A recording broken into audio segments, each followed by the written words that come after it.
Bonjour à tous. Donc dans cette vidéo, nous allons corriger ce sujet central de cette année 2024, mais adapté aux premières années. Donc une première partie sur la définition des nombres de Fubini.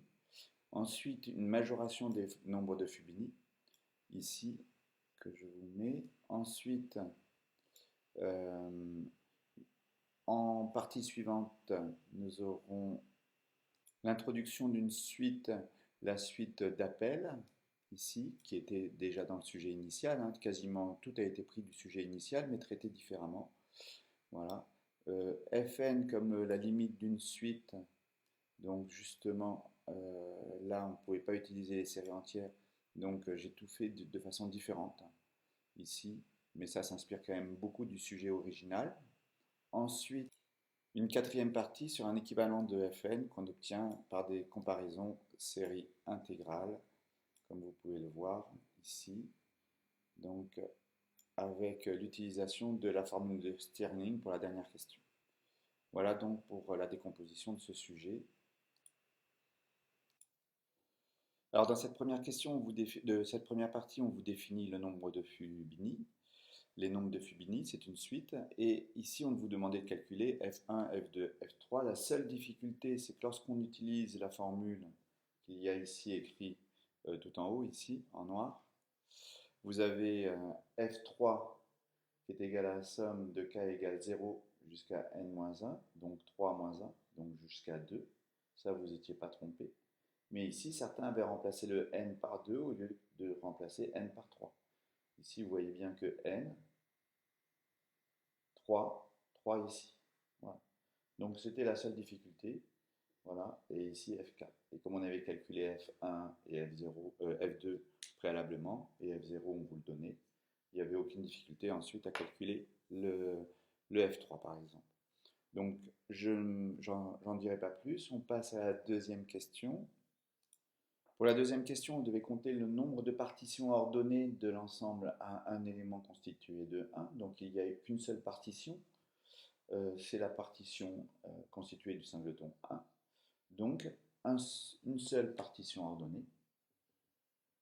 Donc, U1 égale 1. Alors, pour un ensemble à 3 éléments, on peut les écrire toutes. On peut, par exemple, prendre celle constituée de 3 singletons. Donc, une première partition ordonnée, une deuxième partition ordonnée, en commençant par 2 au lieu de 1, etc. Mais cela revient à déterminer le nombre de façons de ranger 3 éléments, chaque singleton étant un élément, parmi 3. Donc cela fait 3 factoriels, c'est-à-dire 6 en tout, avec que des 1. Alors ensuite, j'aurais pu choisir de prendre 2 éléments pour un des deux ensembles et un élément pour le troisième. Donc il y a celle-ci. Et après, deux façons de le ranger. Donc il y en a deux de cette forme-là. Ensuite, je dois choisir deux éléments parmi trois pour constituer le premier. Donc 2 parmi 3, là plus choix pour le suivant. Et on a vu que 2 parmi 3 fois 2, puisque à chaque fois, ce sens ou l'autre sens, comme on ordonne la partition, ça fait deux partitions ordonnées différentes. Donc 2 parmi 3, 6 fois 2. 2 parmi 3, 3 fois 2, 6. Donc on arrive à 12. Et ensuite, on a la partition constituée de l'ensemble lui-même. Donc là, il n'y a pas à ordonner, hein, il n'y a qu'un seul élément. Donc ici, à ces deux dénombrements, ces deux nombres de partitions ordonnées, il faut rajouter celle-ci, donc on arrive à 13. Donc U3 égale 13. Pour la question 3, le principe est suggéré dans l'énoncé. Hein. En effet, vous voyez ici que l'on vous dit construire une partition ordonnée. Pour construire une partition ordonnée, on commence par choisir le cardinal de la première partie formant cette partition. Donc tout simplement, ici, quand vous voulez, vous avez un ensemble de n éléments, dans la question 3, voilà. Vous allez dénombrer les partitions, nombre de partitions commençant, de partitions ordonnées, pardon, commençant par un ensemble à k éléments. Un ensemble à k éléments. Alors, ceci dit, vous avez donc à choisir k éléments parmi n pour cet ensemble en k éléments. Alors, je l'ai bien rédigé sur le corrigé, donc là, je me contenterai simplement de justifier comment j'ai procédé. Ça, c'est le nombre de façons de choisir les k éléments. Et ensuite, pour compléter, il faudra que je fasse une partition ordonnée des n-k éléments qu'il reste à placer après ce premier ensemble de k éléments. Alors k, comme on ne peut pas avoir l'ensemble vide dans la partition, k est supérieur ou égal à 1. Il faut au moins un élément. Donc je prends un élément, k éléments parmi n. Ces k éléments constitueront le premier ensemble à k éléments. Et ensuite, ici, je complète d'une partition ordonnée de n-k éléments. Et d'une partition ordonnée de n-k éléments, c'est u indice n-k. Donc en tout, ce nombre, c'est le produit de k parmi n fois u indice n-k. Je fais ça pour tous les k variant de 1 à n, je fais la somme de ces nombres et j'obtiens un. Alors, suite à ça, je peux utiliser une formule en utilisant le changement d'indice L égale n-k, donc k égale n-l, et j'obtiens L qui va varier cette fois-ci. Pour k égale 1, j'obtiens n-1, et pour k égale n, j'obtiens 0. Donc cela va varier de 0 à n-1, de n-l parmi n, et ici un. Et là, je reconnais la formule de symétrie pour les coefficients binomiaux, et j'obtiens L parmi n, un. Donc j'ai un qui est égal à ceci, et Fn qui est égal à ceci. Donc même formule de récurrence, il suffit de vérifier que le premier terme U0, on a posé 1, est égal à F0. Ensuite, on précise que la formule de récurrence pour UN est la même que pour Fn, et donc grâce à cette donc question 4, grâce à ce type de transformation, on obtient que UN et Fn sont égaux. On pourrait faire une récurrence rapide, hein, mais comme il y a la même formule de récurrence, on s'abstient. Simplement, on précise même formule de récurrence, les deux suites sont égales. Alors pour la question suivante, ici, avec les séries entières, ce sera très facile, ça prendra une demi-ligne pour justifier ceci. Là, on ne les a pas, donc on écrit simplement que exponentielle de x, c'est avec le reste intégral, la somme de 0 à x des exponentielles x sur... Alors on arrive avec cette formule en utilisant bien sûr l'expression de Taylor avec reste intégral. Donc, effectivement, l'application de la formule de Taylor reste intégral, c'est ceci. Comme les dérivées km de l'exponentielle donnent à chaque fois l'exponentielle, en 0 cela vaut 1, donc on se retrouve avec exactement cette expression. Et ici, ceci se traduit par ceci. Alors, avant d'utiliser Taylor avec reste intégral, ceci est incorrect. Il faut d'abord préciser que exp est C infini sur R. Et donc préciser, on peut utiliser la formule de Taylor avec reste intégral. Je ne l'écris pas. Donc ça, fondamental. Hein. Si vous ne précisez pas ça, vous ne justifiez pas la possibilité d'utiliser la formule de Taylor reste intégral. Donc c'est incorrect. Ensuite, on précise que cette fonction qu'on est en train d'intégrer est positive, pour tout x positif, parce que x étant positif, t étant compris entre 0 et x, on a x moins t qui est positif. Donc par positivité de l'intégrale, on a l'intégrale c'est l'intégrale qui est ici, qui est positive. Donc exponentielle de x, donc ceci. Parce que ça, c'est plus grand que 0, donc cette partie est plus petite que l'exponentielle. Voilà. Donc on a montré cette inégalité. Alors, on en aura besoin pour les questions d'après. Notamment pour la question d'après, on pose x égale ln de 2, donc ça fait exponentielle de ln de 2. Ça nous fait 2, supérieur ou égal à 1 plus ln de 2, plus, etc. ln de 2 puissance n sur n factoriel. Alors ici, le 1, je peux le passer de l'autre côté, ce qui fait 1 supérieur ou égal à ceci, qui n'est rien d'autre que somme de k égale 1 jusqu'à n des ln de 2 puissance k sur k factoriel. Donc la formule, l'expression que l'on souhaitait démontrer. Alors on aura besoin justement de cette inégalité pour montrer ceci. Alors ceci, c'est-à-dire l'inégalité qui est là pour tout n, hein, que l'on veut montrer. Alors, pour montrer cette inégalité pour tout n, enfin, pour tout cas, vous avez antinaturel, on pose comme hypothèse de récurrence que cette propriété est vraie jusqu'au rang n. C'est une récurrence forte, comme ce n'est pas au programme, on est obligé de vous aider dans la rédaction. L'initialisation, elle est évidente, puisque pour n égale à 0, k varie de 0 à 0. Donc il suffit de montrer pour k égale à 0, et cela marche. On a montré pour 0. Donc P0 vrai, je ne le ferai pas. Vous avez, puisque c'est évident, hein, ici ça fait 1, et là ça fait 1, donc c'est bien, l'inégalité est vérifiée, et on est bien plus grand que 0. Alors maintenant, supposons Pn vrai, et on va utiliser l'hypothèse de récurrence. Donc on veut montrer que c'est vrai au rang n plus 1, c'est-à-dire que là on a supposé Pn-1 vrai, donc vrai jusqu'au rang n-1. Si on montre que ça implique que c'est vrai au rang pour ceci égale avec k égale n, comme on a supposé que c'était aussi vrai jusqu'à n-1, ça sera vrai jusqu'au rang n. Donc on aura montré effectivement la totalité.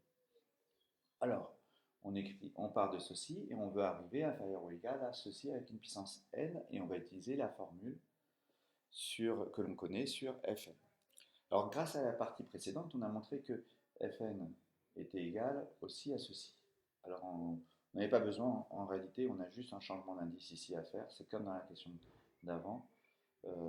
Donc de toute façon, comme les suites Fn et Un sont identiques, je peux utiliser la même formule de récurrence que pour les Un. Donc on a ceci. Donc il suffit de remplacer, hein. Ici on a Fn que l'on peut remplacer par l'expression qui est là, somme de k égale 1 jusqu'à n des k parmi n des fn moins k. Et là, par l'hypothèse de récurrence,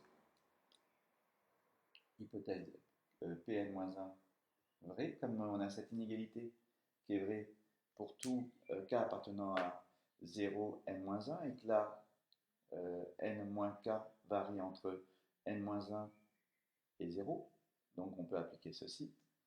Donc on a inférieur ou égal à 1 sur n factoriel, somme de k égale 1 jusqu'à n, des k parmi n, et on remplace ici, ça c'est k factoriel sur ln de 2 puissance, n-k factoriel, n-k. Voilà. Hein, j'ai juste remplacé k par n-k. Là j'ai n-k factoriel sur ln de 2 puissance n-k. Alors ici, je remplace le k parmi n par son expression. Voilà. Et là, j'ai des simplifications. Ceci simplifie avec ça. Le n avec le n factoriel. Il me reste le k factoriel. Celui-ci, je le sors. Ça me fait donc 1 sur ln de 2 puissance n.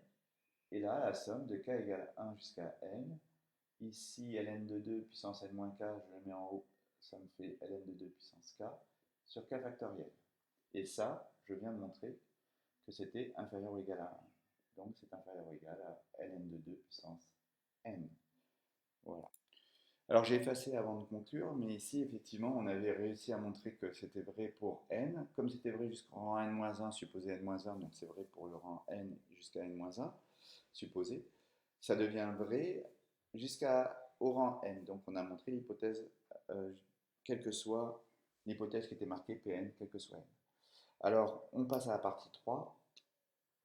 La partie 3, il s'agit ici des suites d'appels. Alors les suites d'appels un petit peu plus compliquées. Alors sur la linéarité, je ne le ferai pas, hein, vous l'avez bien fait, je vous le laisse lire, le corriger. Voilà, donc, et l'existence de l'endomorphisme, il n'y a pas de souci. Alors pour la question 9, on vous demande de déterminer la matrice associée à ceci. Donc il nous faut phi n de xk pour k supérieur ou égal, enfin compris entre 1 et n. Voilà. Entre 0 et n, pardon. Donc ici, vous faites 2, vous remplacez P par xk. Voilà, vous obtenez 2xk moins somme de k égale 0, de L égale 0 jusqu'à k dl parmi k x puissance L. Pour k égale, L égale k, on obtient k parmi k, c'est-à-dire 1 x puissance k. Donc avec celui-ci, il n'en reste plus qu'un.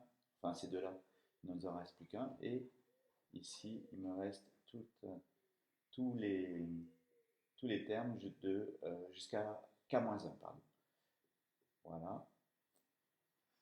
Et donc, on reconnaît ici l'image de xk, c'est le premier élément de la matrice, pour k égale à 0, c'est le premier élément, la première colonne. Phi de 1, de toute façon, on voit tout de suite, hein, ça fait 2 moins 1, donc ça fait 1. Et donc, phi de 1, c'est 1. Ensuite, que des 0. Là, pour le deuxième, phi n de x, ici, j'obtiendrai que celui-ci. Là, il n'y aura plus rien. Donc, enfin, il ne restera plus que moins 1. Donc, ça fait 1, moins 1, et que des 0. Voilà, ainsi de suite. Ici, que des 1 sur la diagonale, hein, puisqu'à chaque fois, pour xk, le coefficient de xk, il est non nul, et c'est 1. Et ensuite, ici, vous avez les coefficients binomiaux. Donc ici, c'est le dernier, pour L égale à 0, ça me fait 0 parmi 1 ici. Là, 0 parmi 0, pardon, ici 0 parmi n. Et ici, n moins 1, alors le 0 il va jusque là, et le 1 ici. Et ici, n moins 1 parmi n. Et là, c'est celui-ci. Donc voici cette matrice dans la base canonique de phi n. Voilà. Et on voit que le déterminant de cette matrice, je ne sais plus si je lui avais donné un nom, A, oui, A, déterminant de A, mince, ça c'est la matrice A, déterminant de A égale 1, donc c'est un automorphisme, donc phi n, automorphisme, et donc le noyau de phi n s'est réduit au 0. Voilà, alors je n'avais pas noté E comme l'ensemble de... Bon, enfin voilà, c'est réduit au 0 de l'ensemble de départ qui est Rn crochet x. Voilà, donc j'avais mis Rn crochet x parce que je n'ai pas noté E égale Rn crochet x. Alors, on a montré notamment que phi n de x puissance 0 ou phi n de 1, c'est égal à 1. Donc P0 pour la question d'après, c'est 1. Alors ensuite, on me demande de justifier dans la question 10 l'existence de, pour tout cas appartenant à 0n d'un P tel que voilà ceci. Alors,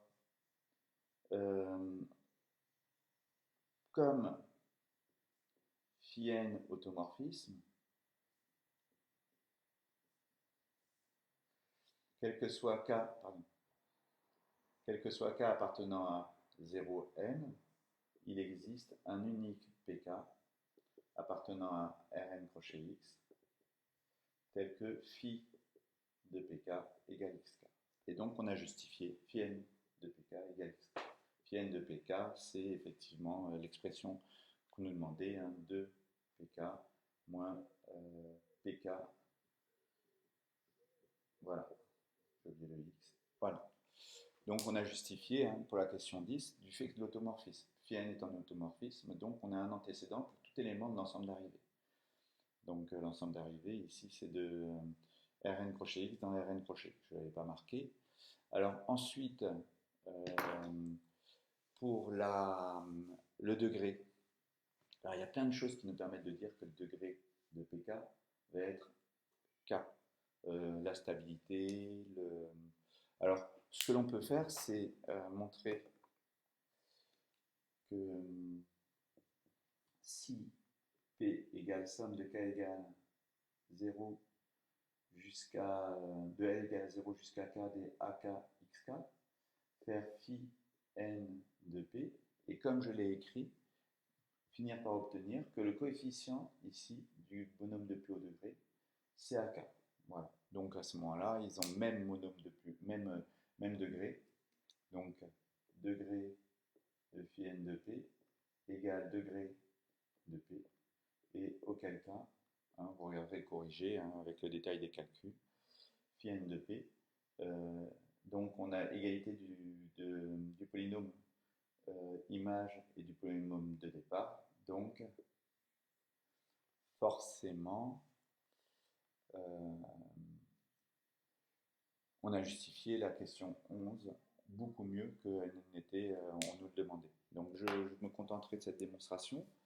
Ici, dans la mesure où les pk sont maintenant échelonnés en degrés, on a, et je vous avais dit qu'il fallait rédiger ainsi, vous dites que la famille étant échelonnée en degrés, elle est donc libre. Le cardinal est de n plus 1, donc elle est aussi génératrice, et c'est une base de Rn.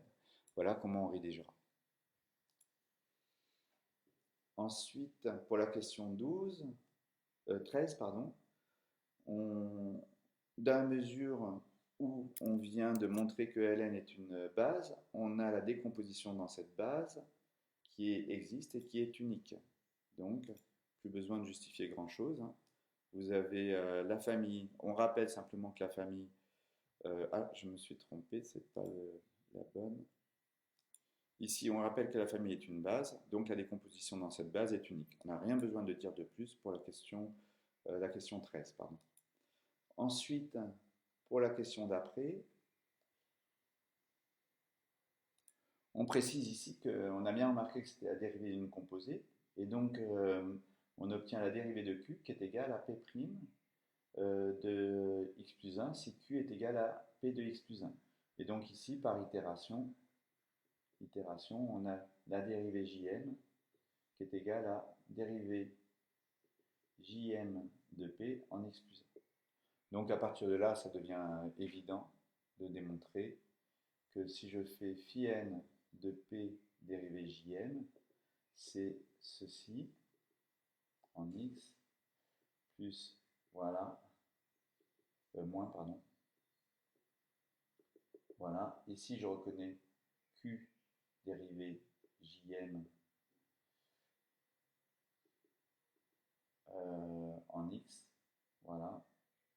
Donc j'obtiens ici la dérivée Jm de P moins P de x moins P de x plus 1, donc tout ça dérivée Jm, voilà. Et donc on obtient phi n de P dérivée Jm. Voilà pour cette question. Alors ensuite, pour la question d'après, comme phi, l'image de pk, c'est xk par phi n, quand je fais la dérivée jm de l'image de pk, là c'est pk, j'ai oublié il faudra que je corrige, vous avez à dériver j fois ceci, et ça on l'a fait de multiples fois, on obtient cette expression. Donc quand le degré, on dérive plus que le degré, c'est 0, hein. Et quand on dérive moins, c'est cette formule qu'on a déjà plein de fois utilisée. Donc quand je remplace x par 0, ben ça fera 0, sauf si j égale k, d'où le résultat qu'elle a. Ensuite, pour la question 16, la linéarité, vous lirez, la linéarité elle était quand même pas très compliquée. J'ai fait un petit peu compliqué à un endroit. Il n'y a pas besoin de cette astuce ici, question 14. On peut directement utiliser d'abord la linéarité qu'après, et puis voilà, certains l'ont fait, ça marche très bien de toute façon.